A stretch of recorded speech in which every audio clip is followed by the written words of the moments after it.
നമസ്കാരം. അപ്പോൾ ഇതിപ്പോൾ വന്നിരിക്കുന്നത് ബിഗ് ബോസിൽ ഒരു കാര്യം പറയുന്നതിന് വേണ്ടിയിട്ടാണ്. തീർച്ചയായിട്ടും ഇന്ന് രാവിലെ ഗബ്രി എൻട്രി ചെയ്തായിരുന്നു.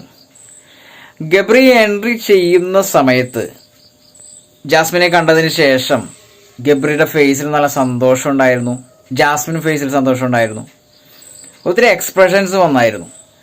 അതിനിടയിൽ ഒരു കാര്യം പറഞ്ഞിരുന്നു സന്തോഷത്തോടെ, ജാസ്മിനെ കാത്ത് പുറത്ത് വലിയൊരു ഗിഫ്റ്റ് വെയിറ്റിങ്ങിലാണെന്നുള്ള കാര്യം. തീർച്ചയായിട്ടും അത് ആ ഒരു സംഭാഷണം കേട്ടപ്പോൾ, സംഭാഷണ രീതി നമുക്ക് കണ്ടപ്പോൾ മനസ്സിലാക്കാൻ സാധിച്ചത്, കഴിഞ്ഞ ദിവസങ്ങളിൽ ആന്റണി പെരുമ്പാവൂരും ജിത്തു ജോസഫും ബിഗ് ബോസ് ഹൗസിനകത്ത് ഒരു വലിയൊരു ഓഡീഷൻ നടത്തിയിട്ടുണ്ടായിരുന്നു.